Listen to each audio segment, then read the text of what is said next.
सुंदर वन जंगल में बहुत तेज लगातार बारिश हो रही थी। सभी पक्षी अपने अपने घोंसलों में थे और सभी पक्षियों ने अपने खाने के लिए अनाज पहले ही इकट्ठा कर लिया था।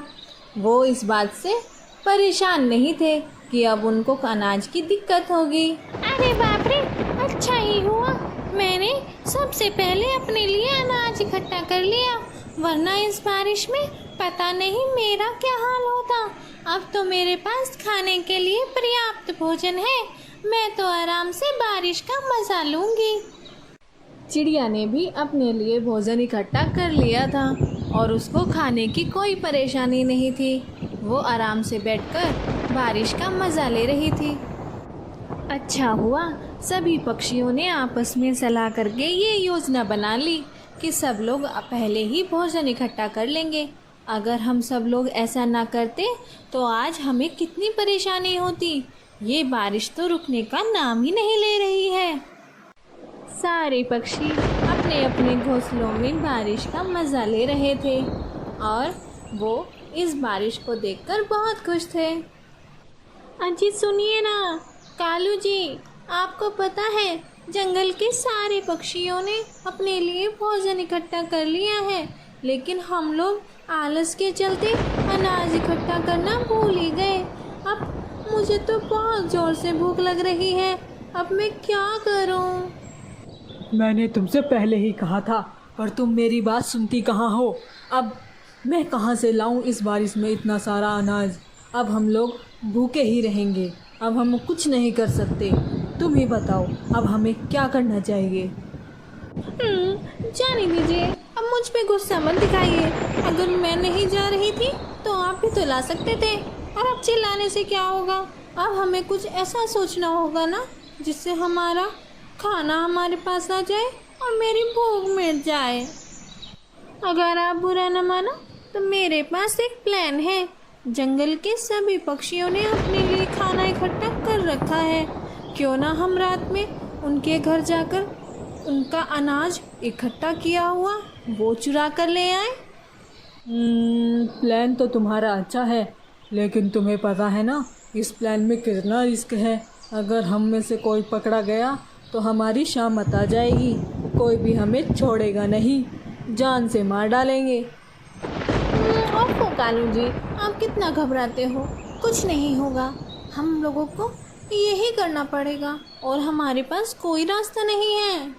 ठीक है बाबा, जैसे तुम्हें ठीक लगे। ये कहकर कालू कौवा और गोरी कौवी दोनों अनाज की तलाश में पक्षियों के घर पर जाते हैं और वो लाडो चिड़िया के घर पहुंच जाते हैं। वहां पर जाकर वो खिड़की से झांक कर देखते हैं तो लाडो चिड़िया अब बड़े आराम से सो रही थी और उसके पास बहुत सारा अनाज भी रखा था। कालू जी, आप यहीं खिड़की से ध्यान रखिएगा, मैं अंदर जाके अनाज चुरा कर लाती हूँ। और गोरी चुपके से लाडो के घोंसले में चली जाती है और वहाँ से अनाज उठाकर अपने घोंसले की ओर निकल जाती है। गोरी के घोंसले से निकल जाने के बाद लाडो की आँख खुलती है और वो देखती है कि उसके घोंसले में तो अनाज ही नहीं है, और वो ये देखकर बहुत परेशान होती है और वो बहुत ज़ोर से रोने लग जाती है। और वो वहाँ से निकलकर ये बात बताने के लिए सीधा मीनू मौसी के घर पहुँच जाती है, जहाँ मीनू मौसी बारिश का मज़ा ले रही थी। अरे लाडो, तू यहाँ क्या कर रही है इतनी बारिश में? कुछ काम था क्या? तू इतनी घबराई हुई क्यों है?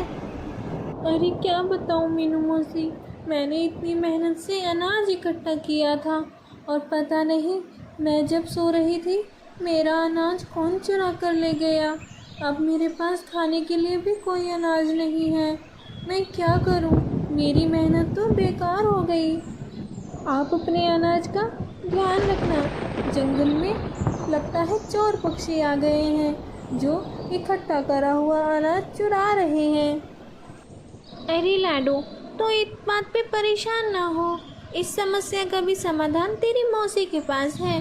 और तू चिंता मत कर, मेरे अनाज में से थोड़ा अनाज तू लेकर चली जा। और ले, मैं तुझे ये जाल भी दे रही हूँ, तू अनाज के ऊपर इसको लगा देना। जो भी चोर होगा वो इसमें पकड़ा जाएगा, आगे से वो कभी चोरी भी नहीं कर पाएगा। ठीक है मौसी, मैं इसे लेकर जाती हूँ। लाडो चिड़िया अनाज और पिंजरा लेकर अपने घोंसले की तरफ निकल जाती है और वो पिंजरे को अनाज के ऊपर लगा देती है।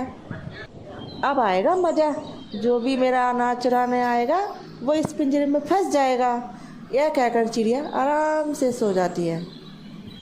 अजी सुनते हो, मुझे तो आज भी भूख लग रही है। कल तो हमने खाना चुरा कर अपना पेट भर लिया था। चलिए ना, हम आज भी अनाज चुरा कर आते हैं। नहीं गौरी, मैं आज तुम्हारे साथ नहीं जा पाऊँगा। मेरी तबीयत कुछ ठीक नहीं लग रही है।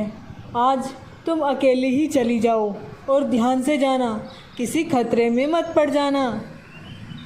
ठीक है कालू जी, मैं ही चली जाती हूँ। ये कहकर गौरी अकेले ही लाडो के घर की ओर निकल जाती है और वो वहाँ देखती है लाडो सोई हुई है।